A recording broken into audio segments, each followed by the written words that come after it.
Page 2. Mendel's Ark, Amy Lynn Fletcher, 2014. Biotechnology and the Future of Extinction. 1.2 Hello to the Anthropocene. The baiji was known in pre-industrial China as the goddess of the Yangtze. Its demise is the first official extinction of a large vertebrate in more than 5 years and the fourth disappearance of an entire mammal family since AD 1500, Turvey et al. 2007. It is also the first cetacean known to have vanished as a direct result of human impact. The baiji's extinction is both a scientific and moral tragedy, but it is important to realize that this tragic narrative is a relatively recent one. To refer to it in this way imposes an interpretation on an event that, in the late 19th century, might as readily have been cast as an allegory of the inevitable triumph of industrialization over nature or as confirmation of the inexorable natural laws recently illuminated by Charles Darwin. As Charles Lyell argued in 1832, 27 years before the publication of Charles Darwin's On the Origin of Species brought the theory of evolution by natural adaptation into the cultural mainstream, amidst the vicissitudes of the Earth's surface, species cannot be immortal but must perish, one after another, like the individuals which compose them. There is no possibility of escaping from this conclusion, Lyell 1832.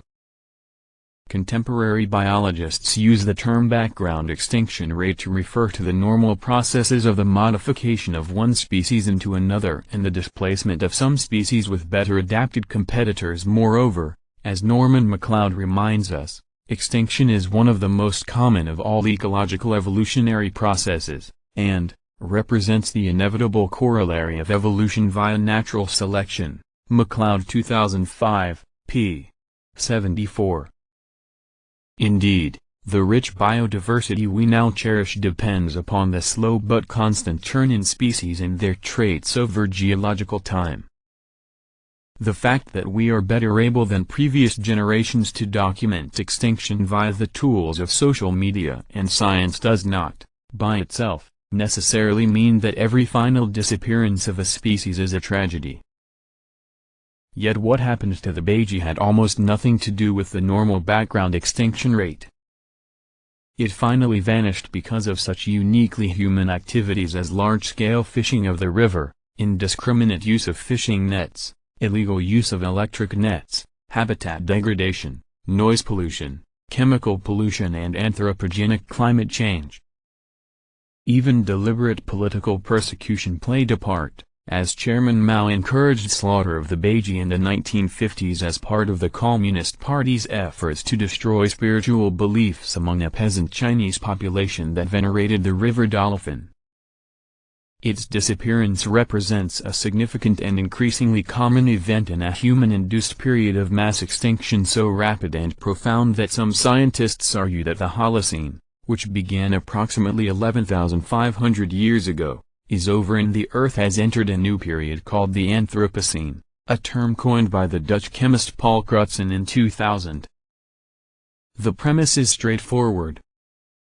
In this new epoch, via such mechanisms as geoengineering, genetic modification and reproductive technologies, a long-held religious and philosophical idea of humans as the masters of planet Earth has turned into a stark reality. What we do now already affects the planet of the year 3000 or even 50,000, Crutzen and Schwager 2011. Currently, the Yangtze River supports an estimated 10% of the world's population and is under intense environmental stress due to the Three Gorges Dam project, an iconic symbol of China's recent emergence as a global economic superpower and a testament to the energy needs such massive economic growth generates. Ultimately the baiji, a unique species that evolved over 20 million years, could not coexist with the 21st century, despite the concerted last-minute efforts of Chinese scientists and international activist organizations to save it. The extinction of the baiji thus symbolizes a biodiversity crisis of stunning proportions and existential significance.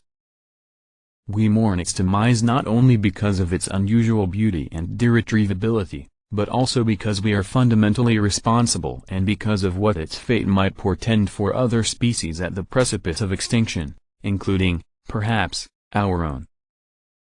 As Dr. Wang Ding, a member of the Chinese Academy of Science and a lead researcher on the 2006 Baiji expedition warns, if the Yangtze River cannot support the white-finned dolphin at present, maybe it cannot support human beings in the future. We must learn a lesson from it. Kuhn 2006. China, due to its breathtaking economic growth over the last 30 years, currently generates a high amount of media coverage about disappearing species, but the extinction crisis extends to every region of the globe and virtually every country.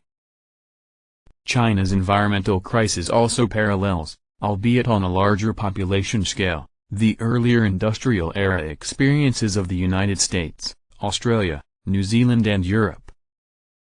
The rapid industrialization and urbanization of the Progressive Era, 1898–1920, in the Western countries generated a new fear that wilderness and modernization might not be able to coexist, while the mid-20th century saw the emergence of organized national environmental movements on a large scale.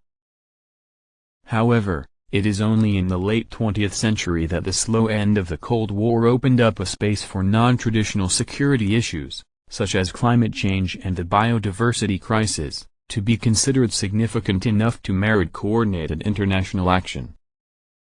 The Convention on Biological Diversity, CBD, agreed at the Earth Summit at Rio de Janeiro in 1992, alongside the United Nations Framework Convention on Climate Change, UNFCCC, declared biodiversity a common concern of humankind and specified serious national and international biodiversity preservation targets to be met over the following decade.